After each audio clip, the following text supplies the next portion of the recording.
네, 매주 화요일이 시간마다 돌아오는 상클 상담소 기다리시는 분들 많을 것 같아요. 일상에서 벌어진 갈등, 분쟁 등 다양한 고민거리에 대해서 속 시원하게 얘기해보고 법률적인 해결책까지 함께 찾아보겠습니다. 네, 오늘 함께 해주실 분 대한민국 대표 이혼 전문 가사법 전문 변호사시죠. 이인철 변호사 나오셨습니다. 안녕하세요. 안녕하세요, 변호사님. 네, 오늘의 고민 사연도 살펴볼 텐데요. 지금부터 들려드리는 내용은 실제 사례를 방송에 맞게 조금 각색한 내용입니다. 자, 그럼 저희의 연기로 사연 함께 들어보시죠.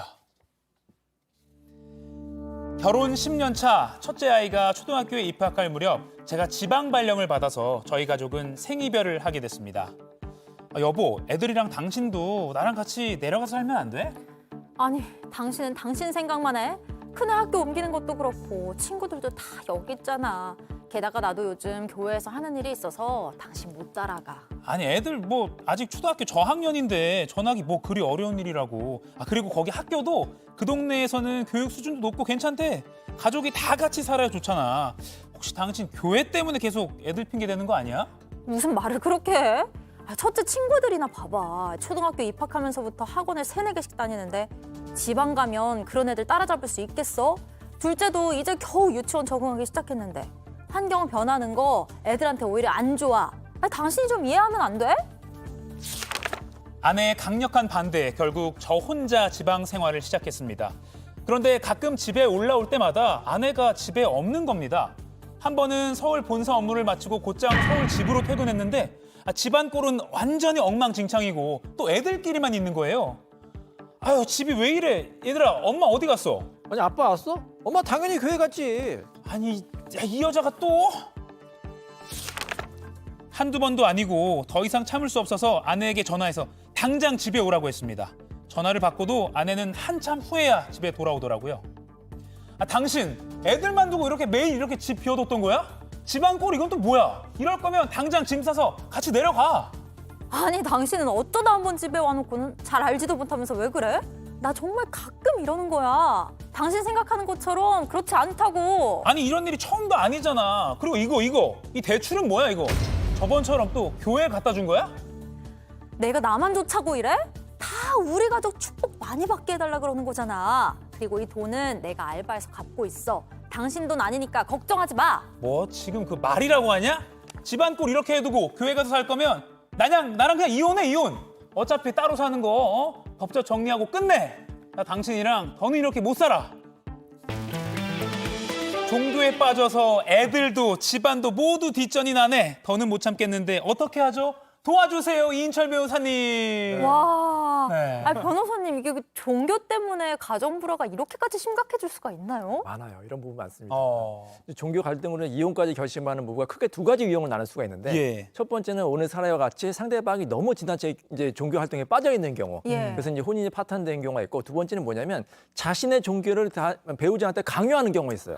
예를 들어서 내가 뭐 교회 다닌다, 절에 다닌다, 당신도 같이 가야 된다. 같이 안 가면 우리 못 산다. 이렇게 해가지고 강요하는 부부가 있는데 이런 사건도 있어서 이제 남편이 교회를 다니는데 예. 아내분이 이제 좀 몸이 아프셔가지고 암에 걸리신 거예요. 어머. 그 남편이 아내한테 너 교회 안 가서 이렇게 됐다. 빨리 지금이라도 교회 가라.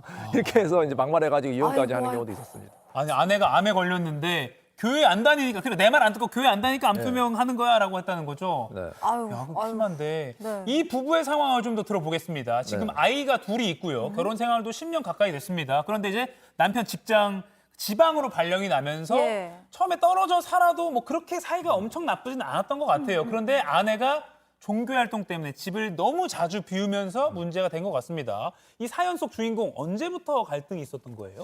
아내가 처음부터 뭐 교회를 다닌 건 아닌데요. 이제 예. 둘째를 이제 출산한 다음에 조금 이제 생활에 여유가 생기니까 친구 따라서 같이 교회를 간 거예요. 근데 교회 처음 가면 이제 여러분 혹시 교회 가시면 알겠지만 굉장히 좋거든요. 네. 뭐 이제 교회 친구들도 잘해주고 해가지고 이제 인맥도 교회 많이 생기고. 그렇죠. 뭐 여러 가지 좋은 점이 있습니다. 그래서 예. 교회에 이제 빠지게 된 거예요. 그래서 이제 처음에는 일주일에 한 번씩 일요일마다 가다가 예. 그 다음부터는 일주일에 2-3번 가다가 이제는 매일 가기 시작한 겁니다. 거기까지는 남편이 그래 뭐 교회 가서 뭐 좋은 일 하는 거니까 이제 참았는데 아내가 어느 날 이제 남편이 아내가 이제 적금을 깬 걸 알았어요. 예. 알고 보니까 이제 교회가 이제 뭐 이제 건축 같은 걸 많이 하다 보니까 이제 헌금을 좀 많이 냈던 것 같아요. 그래서 거기 이제 헌금을 이제 적금까지 깨서 낸 걸 알고서 도저히 못 참겠다 해가지고 이혼 얘기까지 나온 거죠. 아. 와, 그러니까 남편이 그동안 좀 쌓였던 게 있었던 것 같아요. 이렇게 금전적으로까지 좀 이렇게 과해지니까. 네. 그러니까 이제 이 남편은 두 번은 못 참겠다 이런 네. 상황인 거죠. 그렇죠. 이제 남편이 이제 무슨 일이 발생했냐면 계속 이제 지방에 이제 근무를 하게 된 거예요. 네. 그러니까 이제 남편도 외롭잖아요. 그래서 이제 아내한테 같이 좀 이제 살자. 예, 예. 누구가 같이 살아야 되는 거 아니냐 했더니 아내가 이제 못 간다. 아니 못 가는 이유가 뭐냐? 나 교회에 다녀야 되니까. 그 이유 때문에 이제 못 간다고 하는 거예요. 그 남편이 너무 화가 나서 아내한테 이렇게 얘기를 했어요. 너 교회야 나야. 둘 중에 하나 선택해. 아하. 아내가 난 그래도 교회 꼭 다녀야겠다. 왜 나한테 교회를 못 가게 하느냐? 그래가지고 남편이 이제 폭발한 거죠. 이혼 얘기까지 이제 나오게 된 거죠. 지금 시청자 여러분들 중에서 뭐 교회 다니신 분도 계실 텐데 이게 뭐 매일 또 교회를 나가시는 분도 있지만 뭐 가정이나 다른 활동도 다 건실하게 하시면서 교회를 건전하게 다니신 분들이 뭐 대부분이라는 점. 이 상황은 저희가 실제 사례를 받아서 좀 방송에 맞게 각색한 내용입니다. 자, 근데 이 부분은요. 그러니까 지방 근무 남편이 이제 뭐 떨어져 살게 되고 이런 것 때문에 좀 상황이 좀 복잡하긴 하지만 이 단순히 종교 갈등만으로도 일반적으로 이혼 사유가 될 수가 있는 건가요? 일단 종교가 다르다는 이유, 종교 갈등이 있다는 이유만으로는 이혼이 좀 어려워요. 아. 왜냐하면 우리 헌법에는 종교의 자유가 있습니다. 네. 본인이 원해가지고 뭐 교회 가든 절에 가든 뭐 그거는 좋죠. 얼마나 이제 또 좋은 일 많이 하니까. 예. 그래서 그 자체만 가지고 이혼 사유가 되지는 않아요. 그래서 상대방이 좀 종교 활동을 많이 한다. 그거 가지고 이제 이혼까지 이제 생각하시는 분이 있는데 그 자체만으로는 이혼이 안 된다 이렇게 보시면 되겠습니다. 그렇군요. 그러니까 단순히 종교 활동을 하는 게 싫다는 이유만으로 이혼 요구를 할 수는 없다는 네. 건데 만약에 배우자가 이 사이비 종교라고 하죠. 이런 사이비 종교를 믿는다면 얘기가 좀 달라질까요? 그런 것도 많아요. 이제 이혼 상담하러 오시면은 이제 뭐 아내나 남편이 이제 뭐 우리가 이제 알고 있는 그런 사이비 단체 있잖아요. 네. 거기에 네. 다닌다. 그래서 이혼하고 싶다. 근데 그것만 가지고 또 안 돼요. 아. 왜냐하면 사이비 종교 자체가 다닌다는 것만 가지고는 뭐 혼인이 파탄됐다고 한다든지 어떤 특별한 사유가 있어야 되는데 그 자체만 가지고는 어렵고 거기서 플러스 알파가 돼야 되는 거죠. 예를 들어서 거기 너무 지나치게 빠져가지고 뭐 혼인 관계를 도저히 이제 이룰 수 없을 정도라든지 아니면 전 재산을 뭐 바치는 경우가 있잖아요. 네. 그래가지고 만약 가정 경제가 파탄됐다든지 그 정도가 돼야지만 이혼 사유가 될 수가 있어요. 그러니까 설령 사이비 종교를 침봉한다고 하더라도 그 자체만으로는 이혼 사유라고 볼 수 없다. 이것도 아마 헌법의 종교의 자유 뭐 그렇죠. 이런 게 근간이 맞습니다. 되는 거겠죠. 맞습니다. 네. 그러니까 단순한 종교 활동을 벗어나서 가정을 제대로 돌보지 못할 때 결혼 생활에 파탄이 날 정도일 때 이혼 사유가 되는 건데 그럼 이 부부와 같은 상황에서는 좀 어떻게 된다고 보시면? 그러니까 이제 뭐 아내가 이제 교회 다니면서 뭐 이제 좋은 일도 많이 하고 예. 뭐 그러면 아무 문제가 없겠는데 문제는 뭐냐면 적금까지 깨가지고 헌금했다는 게 이제 남편의 이제 화를 이제 폭발하게 한 거죠. 그리고 대출 받고. 대출까지 받아가지고 가정 경제가 파탄이 되고 또 이제 가장 큰 문제가 뭐냐면 종교 활동에 이제 지나치게 빠지다 보면 가정을 방치하는 경우가 있어요. 예. 그래서 아이도 그냥 방치하고 뭐 아이들이 뭐 매일 게임만 하는데도 뭐 그냥 방치하고 밥도 안 주고 이렇게 뭐 지나치게 빠지는 경우가 있거든요. 예. 그럴 경우에는 이제 이혼 사유가 된다고도 볼 수가 있는 거죠. 그 저희가 이제 재판상 이혼 원인 그 준비된 그 그래픽이 있는데 그거 한번 같이 보면서 볼까요? 그러니까 이제 아까 저희가 그림으로도 보여드렸는데 아이들끼리만 방에 방치돼 있고 부모가 보호자가 없는 상황이면 아이들 입장에서 위험할 수가 있잖아요. 예, 예. 그런 게 아마 혼인을 계속하기 어려운 중대한 사유 이렇게 지금 그림 나가는 대로 볼 수 있는 건가요? 이제 우리 민법에는 이제 6가지 이혼 사유가 딱 규정이 돼 있거든요. 예. 네네. 우리나라가 이제 제가 이제 말씀드린 것 같은데 이혼하기가 세계에서 제일 어려운 나라예요. 왜냐하면 6가지 사유 중에 하나에 포함돼야만 이혼을 주장할 수가 있고 이혼이 되거든요. 근데 이제 뭐 종교 갈등 이런 거는 딱 법에는 없습니다. 하지만 6호에 기타 사유에 포함될 수가 있는 거죠. 네. 만약에 뭐 이제 뭐 남편이나 아내가 지나치게 뭐 종교 활동에 빠져가지고 예. 가정 경제가 파탄이 되고 예. 아이들도 완전히 나 몰라라 하는 경우 이거 어떻게 정상적인 혼인 생활 유지할 수 있겠습니까? 예. 이럴 경우에는 이제 이혼 사유가 돼서 이혼 판결을 받을 수가 있는 거죠. 와, 그렇군요. 그러니까 이 사례를 다시 이제 돌아보면 이제 자녀들이 엄마랑 같이 살고 있었습니다. 그런데 만약에 이혼을 이제 하게 돼요. 그런데 아이들을 누구로 갈 아빠랑 엄마가 서로 키우겠다고 하면 이 양육은 어떻게 해야 돼요? 그러니까 이제 미국이나 이런 데 보면은 이혼할 경우에는 이제 부모님이 이제 자녀 서로 안 키우겠다 하는 경우가 많은데 아, 진짜요? 그래도 뭐 다행인지 불행인지 모르겠지만 우리나라에서는 서로 키운다고 하십니다. 예. 뭐 그나마 다행인 거죠. 아이들 입장에서는 이제 서로 키운다고 하니. 근데 그때는 이제 기준이 있거든요. 엄마가 키우는 게 이제 적합한지 아빠가 키우는 게 적합한지 사실 좀 난감한 문제인데 예. 제가 이제 오랜 이제 그 이혼 전문 변호사 활동하다 보니까 이게 가장 중요하더라고요. 그게 뭐냐면 바로 현상 유지 법칙이라는 게 있어요. 그건 뭐냐면 보통 이혼하기 전에 별거를 한 다음에 이혼 이제 소송까지 하는 경우가 많이 있는데 예. 그동안 별거를 하면서 아이를 키우는 사람이 있지 않겠습니까? 예. 예를 들어서 뭐 엄마가 이제 뭐 아이를 잘 키우고 있다.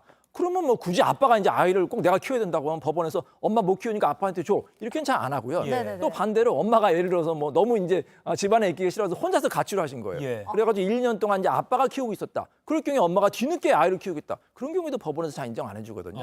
그래서 이제 현상 유지의 법칙을 이제 기억하셔가지고 정말로 내가 이제 뭐 별것이라든지 이혼 시 아이를 꼭 키우겠다고 하실 경우에는 아이를 꼭 데리고 계셔야 돼요. 그럼 아이를 잘 키우고 계셔야 돼요. 근데 제가 이번 경우에서 이번 사례에 대입해 보면 아무튼 이제 엄마가 너무 종교에 심취해서 아이들을 그냥 집에 두고 막 외출하는 경우도 많은 거잖아요. 그러면 네. 이제 우리 흔히 법적으로 뭐 유책 배우자라고 하잖아요. 책임이 이 상황에서 엄마한테 있는 것 같은데 그래도 그럼 엄마가 데려가는 게 설령 유책 배우자를 하더라도 반드시 친권 양육권이 박탈되는 건 아니에요.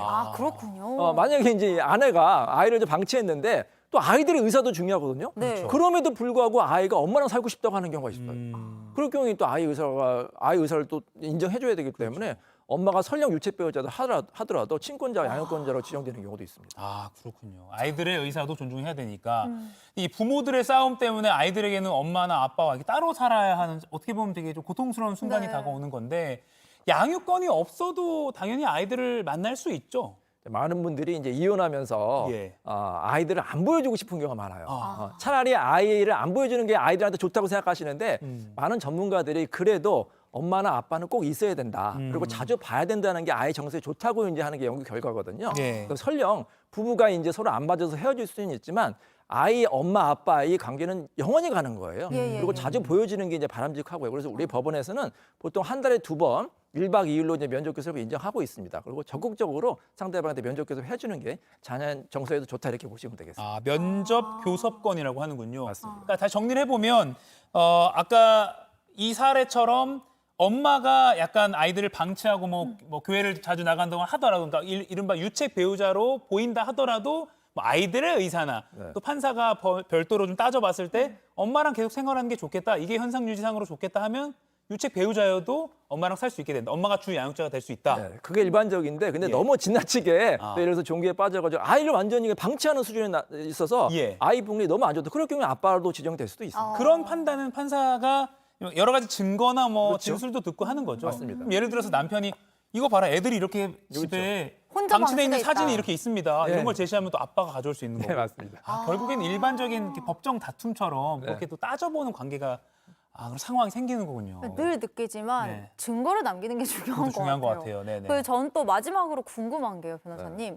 지금 남편은 아내에게 이제 다 놓고 나가라라고 주장을 하고 있는데 이렇게 이혼을 하게 되면 재산 분할은 어떻게 돼요? 재산도 이것도 궁금합니다. 중요하죠. 그래서 많은 분들이 이제 혼동하시는 게 뭐냐면은 잘못한 사람은 재산분할 한도 못까지 간다 이렇게 생각하시는데 예. 별개입니다. 유책 사유랑 재산은 별개라서 혼인 생활 중에 재산에 이제 어떤 기여도가 있으면 이혼할 때 나눌 수가 있거든요. 그래서 상대방이 설령 잘못을 했다고 하더라도 재산 분할은 기여도에 따라서 나눠줘야 됩니다. 기여도에 따라서 뭐 다 놓고 나가라라고 화가 나서 남편이 말했지만 그게 꼭 그렇게 되는 거 아니다. 책임이 있더라도 뭐 재산 형성에서 같이 그렇죠. 기여했거든요. 저희 좀 법적 상식이 늘어난 것 같아요. 상담하면서. 네.